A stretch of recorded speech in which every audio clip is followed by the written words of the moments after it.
Hello my dear viewers, আমরা আজকের এই টিউটোরিয়ালে HSC English first paper text বইয়ের ইউনিট 6 লেসন 5 নিয়ে উপস্থিত হয়েছি। তবে আমরা এর আগের টিউটোরিয়ালটিতে প্রথম অংশটুকু পড়েছিলাম, অর্থাৎ আমরা আগের টিউটোরিয়ালে এই পর্যন্ত শিখেছিলাম।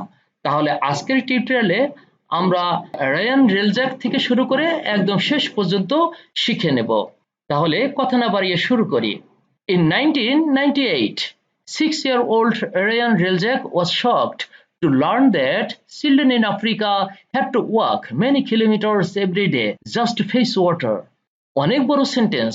আমরা এটির অর্থ করার আগে প্রথমে আননোন শব্দগুলোকে জেনে নেই এবং আমরা আননোন শব্দগুলো শেখার ক্ষেত্রে এর সিনোনিম এবং অ্যান্টোনিম শেখার চেষ্টা করব। দেখুন, এখানে শক ভার্ব থেকে পাস্ট পার্টিসিপল শকড করা হয়েছে। শকড হচ্ছে অ্যাডজেক্টিভ, তবে শক হচ্ছে ভার্ব। এই শক ভার্বের অর্থ হচ্ছে মর্মাহত হওয়া অথবা মনের উপর আঘাত করা বা চোট দেয়া বা বিক্ষুব্ধ করা বা বিক্ষুব্ধ হওয়া। তাহলে এই শক ভার্বের সিনোনিমটা কি হবে? তাহলে সিনোনিম হবে হচ্ছে আপসেট অথবা অফেন্ড অথবা ডিসপ্লেস অথবা গ্রিভ অথবা আনব্যালেন্স অথবা হার্ট অথবা ব্লো অথবা শেক ইত্যাদি। এই শক ভার্বটির তাহলে অ্যান্টোনিম মানে বিপরীতার্থক শব্দ কি হবে?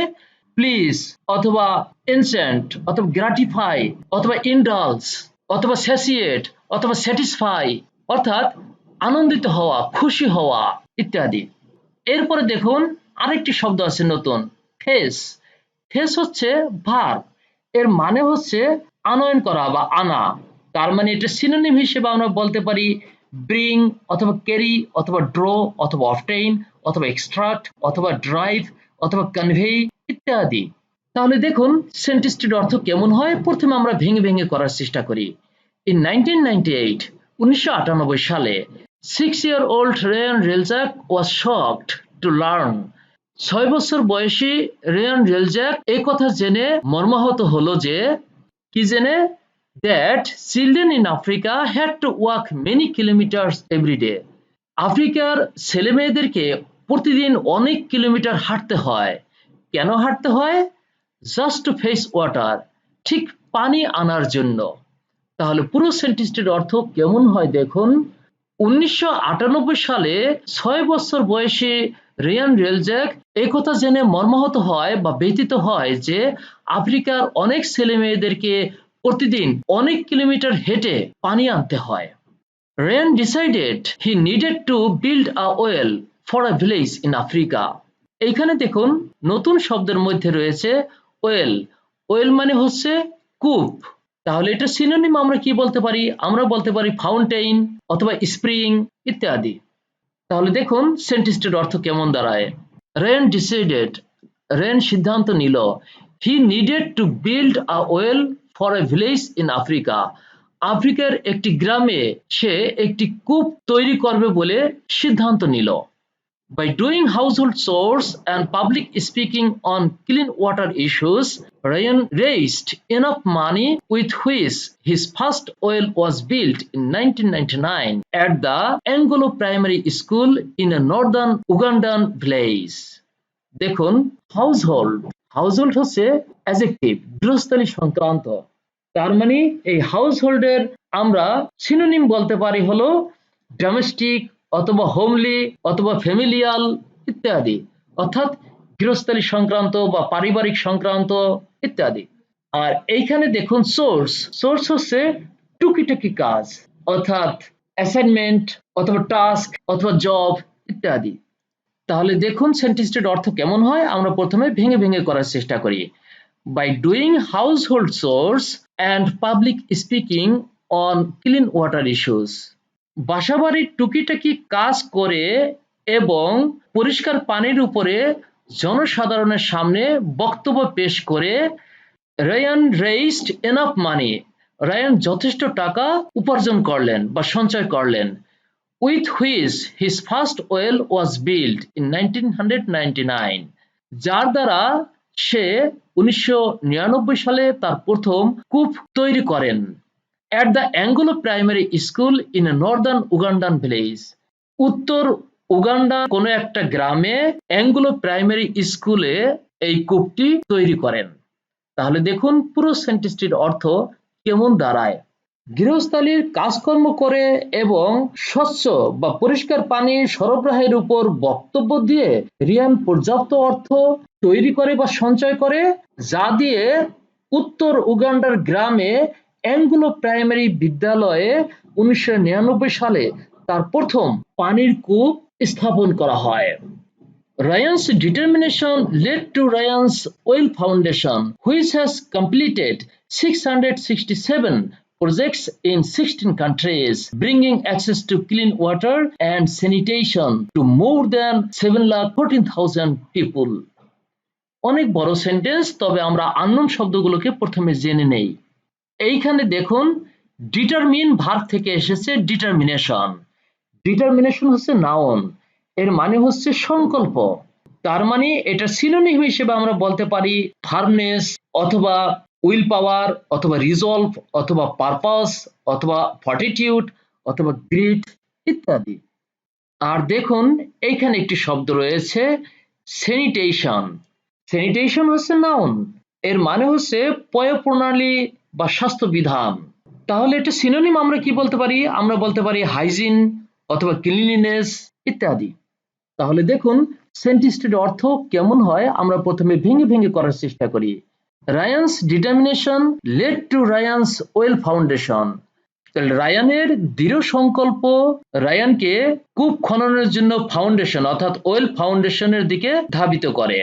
Which has completed 667 projects in 16 countries, যা সম্পাদন করে 16টি দেশের 667টি project, bringing access to clean water and sanitation to more than 7,14,000 people, যা 7,14,000 মানুষকে পরিষ্কার পানি এবং সুস্বাস্থ্যের সুযোগ দিয়ে থাকে। তাহলে দেখুন পুরো সেন্টেন্সটির অর্থ কেমন দাঁড়ায়। রায়ানের দৃঢ় সংকল্প রায়ানের ওয়েল ফাউন্ডেশন গঠনে সহায়তা করে, যা 16টি দেশের প্রায় 667টি প্রজেক্ট সম্পাদনের মধ্য দিয়ে 7,14,000-এর বেশি মানুষকে বিশুদ্ধ পানি ও পয় নিষ্কাশনের সুবিধা দিয়ে থাকে। আমরা এটি শেষ করলাম, আমরা পরেরটিতে চলে যাই। দেখুন ক্যাটি স্টাগলিয়ানো। In 2008, 9-year-old Katy Stagliano brought a tiny cabbage seedling home from school. এই সেন্টেন্সের মধ্যে নতুন শব্দগুলোকে আমরা প্রথমে জেনে নেই। ব্রিং হলো ভার্ব, যার অর্থ হচ্ছে আনয়ন করা বা আনা, এর পাস্ট টেন্স হচ্ছে ব্রট। আর এদিকে দেখুন টাইনি। টাইনি হচ্ছে ক্ষুদ্র বা ছোট, এটি হচ্ছে অ্যাডজেক্টিভ। আর এটার সিনোনিম হিসেবে আমরা কি বলতে পারি? আমরা বলতে পারি স্মল অথবা লিটল অথবা মাইক্রোস্কোপিক ইত্যাদি।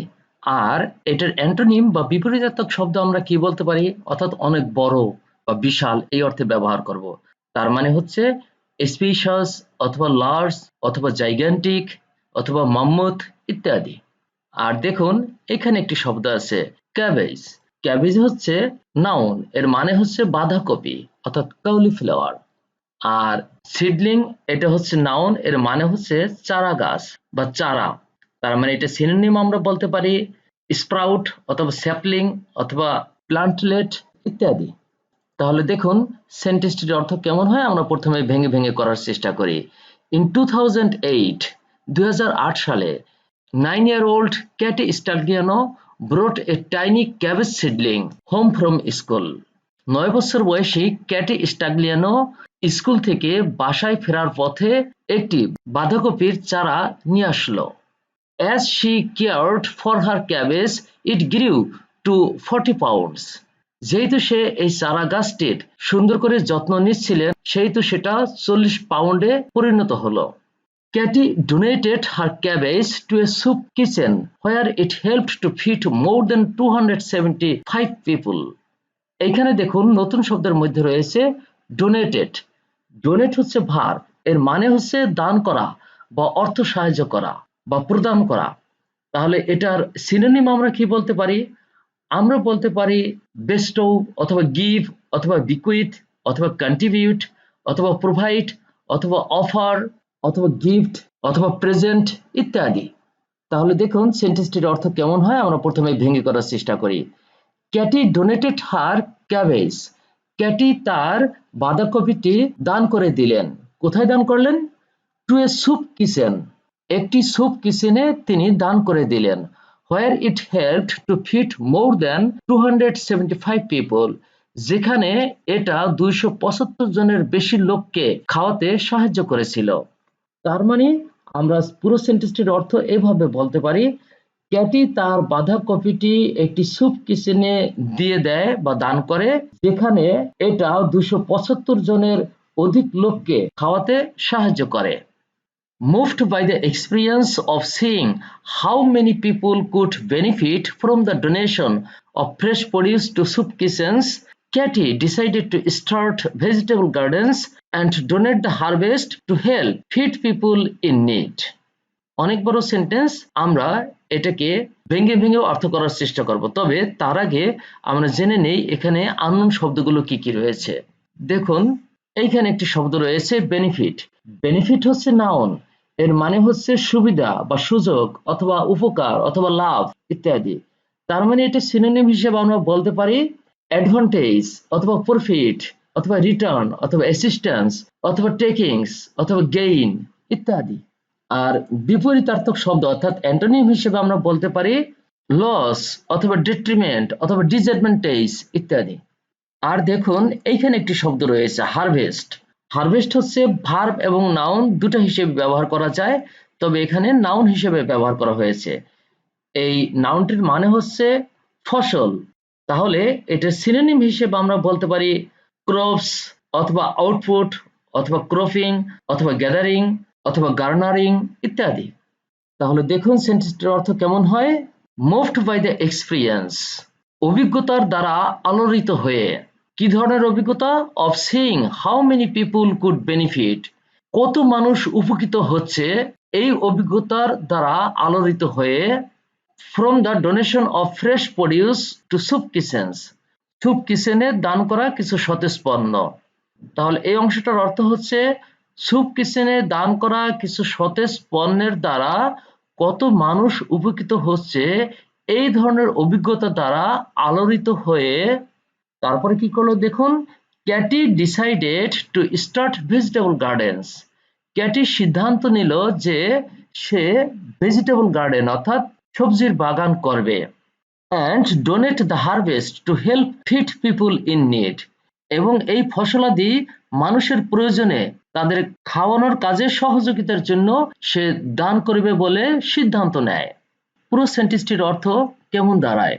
স্যুপ কিচেনে সতেজ কিছু পণ্য দান করার মাধ্যমে এত অধিক লোকের উপকার হতে পারে, এই অভিজ্ঞতার দ্বারা আলোড়িত হয়ে বা উৎসাহিত হয়ে ক্যাটি স্টাগলিয়ানো শাকসবজির বাগান শুরু করার এবং অভুক্ত মানুষকে খাওয়াতে ফসল দান করার সিদ্ধান্ত নেয়। Today, Cathy's Crops donates thousands of pounds of fresh produce from numerous gardens to organizations that help people in need. দেখুন এখানে নতুন শব্দের মধ্যে রয়েছে নিউমারাস। নিউমারাস হচ্ছে অ্যাডজেক্টিভ, এর মানে হলো অনেক বা প্রচুর। তার মানে এটা সিনোনিম হিসেবে আমরা বলতে পারি অ্যাডিকুয়েট অথবা মেনি অথবা মাল্টিফেরিয়াস অথবা প্লেন্টিফুল অথবা অ্যাবান্ডেন্ট অথবা সেভারাল অথবা কোফিয়াস অথবা ভেরিয়াস অথবা ডিফারেন্ট ইত্যাদি। আর অ্যান্টোনিম অর্থাৎ বিপরীতার্থক শব্দ আমরা কি বলতে পারি? অর্থাৎ অনেক কম এই অর্থে ব্যবহার করব। তার মানে হলো ফিউ অথবা লিটল অথবা স্মল অথবা ইনএডিকুয়েট অথবা মিগার ইত্যাদি। তাহলে দেখুন আমরা সেন্টেন্সটিকে প্রথমে ভেঙে ভেঙে অর্থ করার চেষ্টা করি। Today Katie's crops donates thousands of pounds of fresh produce. আজ বা বর্তমানে ক্যাটির ক্রপস বাগান থেকে হাজার হাজার পাউন্ড তাজা কৃষি পণ্য দান করা হয়। কোথায় দান করা হয়? To organisations that help people in need, অনেক অর্গানাইজেশনে সেটা দান করা হয় যা মানুষের প্রয়োজনে সাহায্য করে। তাহলে দেখুন পুরো সেন্টেন্সটির অর্থ কেমন দাঁড়ায়। বর্তমানে ক্যাটির ক্রপস বাগান থেকে হাজার হাজার পাউন্ড তাজা পণ্য বহু সংস্থায় পাঠানো হয় যা অভাবী লোকদেরকে সাহায্য করে। আমরা পরেরটিতে চলে যাই। দেখুন অ্যানি ফ্রাঙ্ক।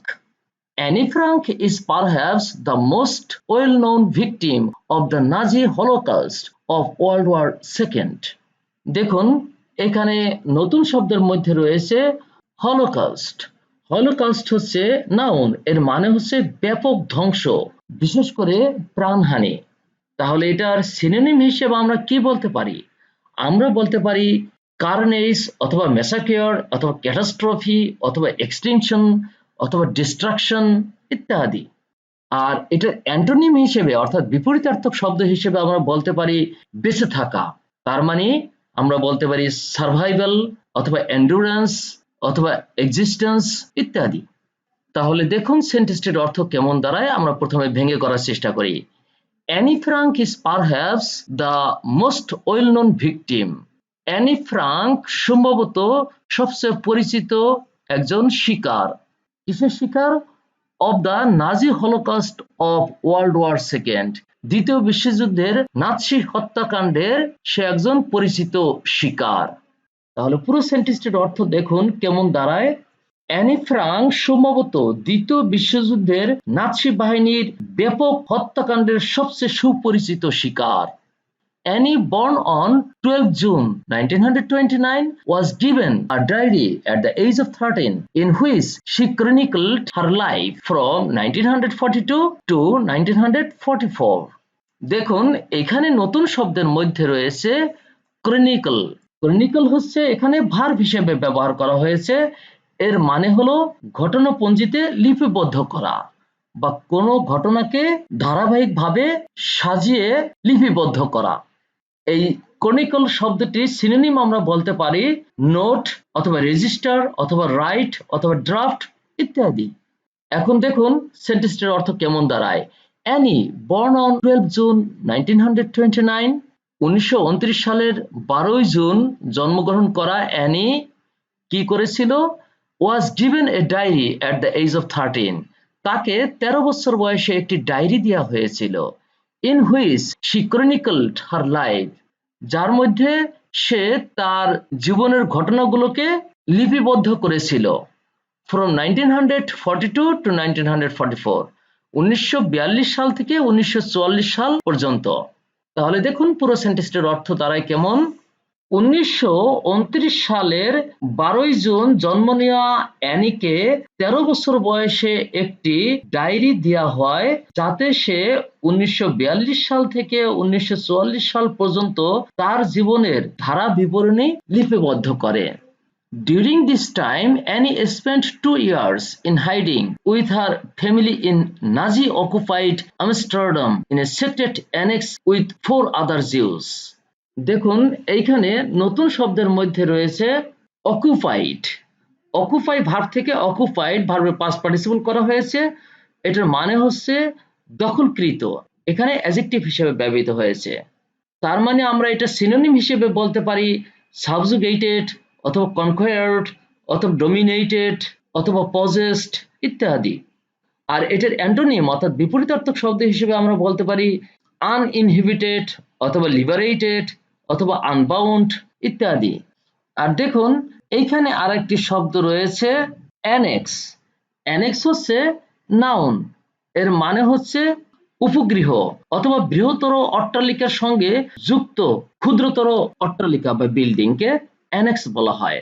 তাহলে এটার সিনোনিম হিসেবে আমরা বলতে পারি এক্সটেনশন অথবা এডিশন অথবা কনজারভেটরি অথবা ফোর্স অথবা উইং ইত্যাদি। তাহলে দেখুন সেন্টেন্সটির অর্থ কেমন দাঁড়ায়। ডিউরিং দিস টাইম, এই সময়ে, অ্যানি স্পেন্ট 2 years, অ্যানি 2 বছর অতিবাহিত করে। ইন হাইডিং, লুকানো অবস্থায় সে 2 বছর অতিবাহিত করে। With her family in Nazi occupied Amsterdam, Nazi বাহিনীর দ্বারা দখলকৃত আমস্টারডাম এলাকায় সে তার পরিবারের সাথে গোপনে 2 বছর অতিবাহিত করে। In a secret annexe with 4 other Jews, অন্য 4 জন ইহুদিদের সাথে গোপনে একটি অ্যানেক্স অর্থাৎ উপগৃহে সে 2 বছর সময় অতিবাহিত করে। তাহলে দেখুন পুরো সেন্টেন্সটির অর্থ কেমন দাঁড়ায়।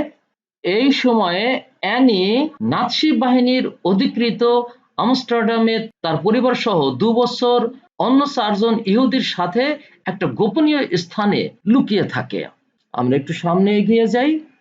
Betrayed and discovered in 1944, Annie was sent to the Bergen-Belsen concentration camp, where she died of typhus in 1945. এইখানে দেখুন নতুন শব্দের মধ্যে রয়েছে betrayed. betray ভার্ব থেকে betrayed ভার্বের past participle করা হয়েছে। এর মানে হচ্ছে প্রতারিত হয়ে। তার মানে এটা সিনোনিম হিসেবে আমরা বলতে পারি cheated। আর দেখুন এখানে আরেকটি শব্দ আছে ডিসকভার্ড। এটাও ভার্বের পাস্ট পার্টিসিপল। এর মানে হলো আবিষ্কৃত অথবা প্রকাশকৃত। তারপর দেখুন কনসেন্ট্রেশন ক্যাম্প। এর মানে হলো যুদ্ধবন্দী বা অসামরিক ব্যক্তিদের আটক করে রাখার স্থান।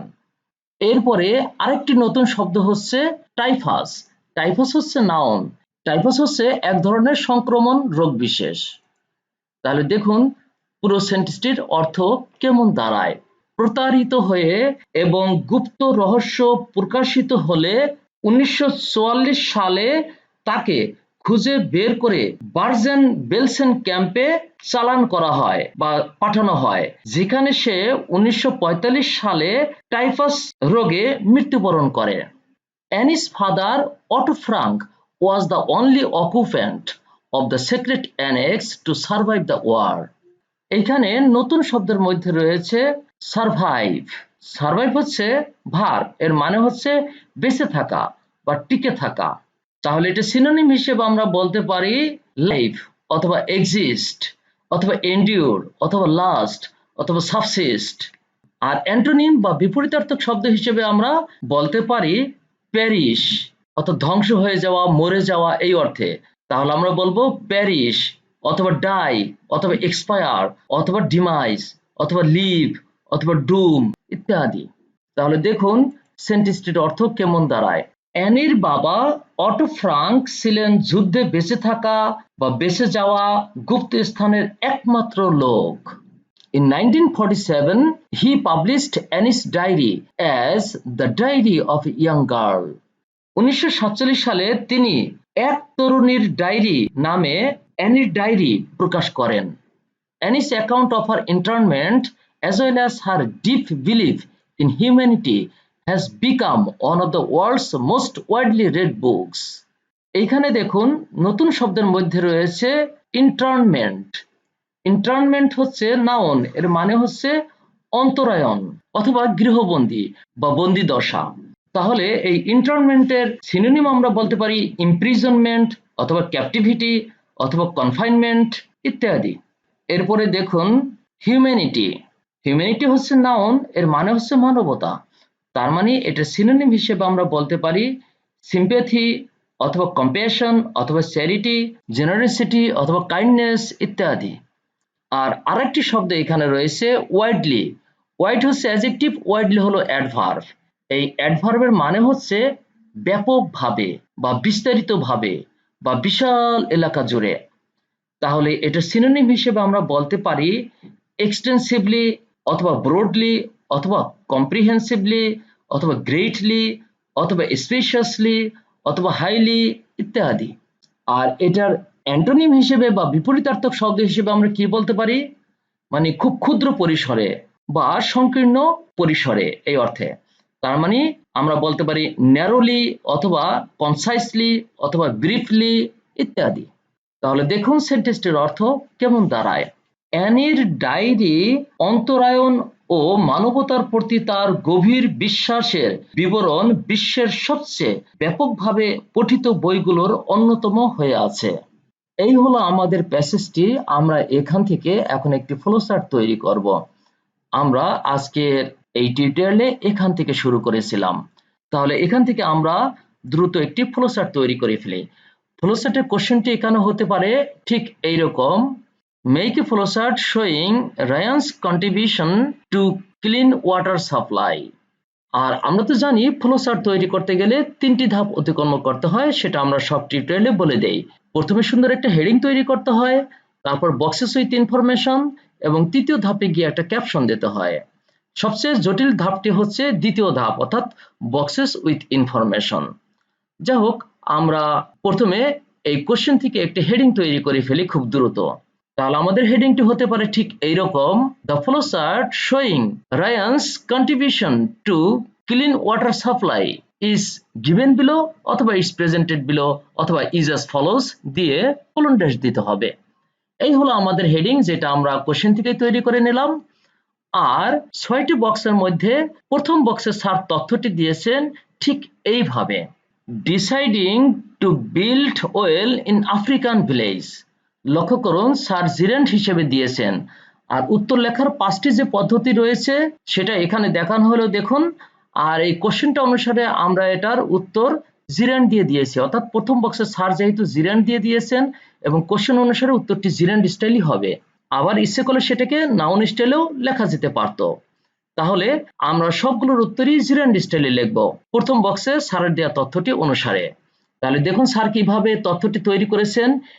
এই যে ডিসাইড ভার্বটি রয়েছে, ভার্বের পাস্ট টেন্স, সেটা থেকে কিন্তু আমরা ভার্বের সাথে আইএনজি করেছি। ডিসাইডেড থেকে ডিসাইড ভার্ব নিয়ে তার সাথে আইএনজি করেছি। ডিসাইডিং, তারপরে টু দিয়েছি এখান থেকে, তারপরে বিল্ড এখান থেকে দিয়েছি, তারপর ওয়েল, এরপরে in a village, in Africa না বলে ইন আফ্রিকান ভিলেজ, এভাবে শর্টকাট করে বলে দিয়েছি।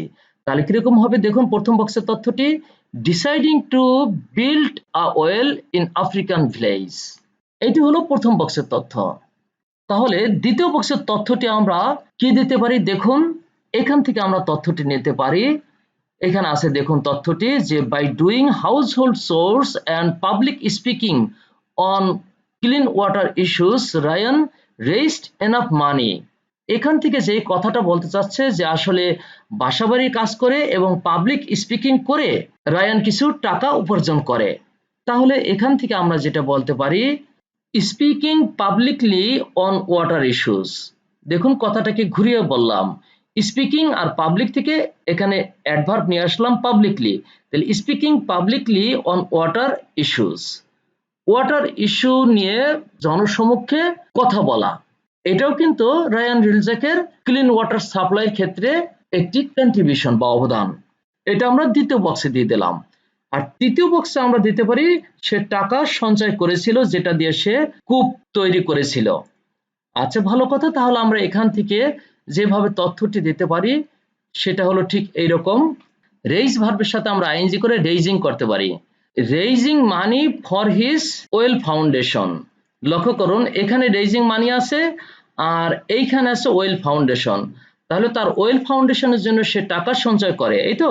তাহলে আমরা বলবো এইভাবে, raising money for his well foundation. এটা আমরা তৃতীয় বক্সে দিয়ে দিব। তারপরে চতুর্থ বক্সে আমরা যেই তথ্যটি দিতে পারি সেটা হলো ঠিক এইখান থেকে দেখুন, যেই টাকা দিয়ে সে তার প্রথম কূপ খনন করে, এইখানে আছে তথ্যটি। তাহলে আমরা এখান থেকে বলতে পারি, বিল্ড ভার্বের সাথে আইএনজি করে দেই, অর্থাৎ building his first well in Uganda in 1999। In 1999 বাদ দিলেও কোনো সমস্যা নেই। উগান্ডাতে 1999 সালে তার প্রথম কূপ খনন করা, এই তথ্যটি আমরা দিয়ে দেব চতুর্থ নাম্বার বক্সে। এরপরে আমরা যেই তথ্যটি দিতে পারি সেটা হলো এইখান থেকে নিয়ে, which has completed 667 projects in 16 countries। তাহলে এখান থেকে আমরা শর্টকাট করে দিতে পারি এইভাবে, ভার্বের সাথে আইএনজি করে, completing 667 projects in 16 countries।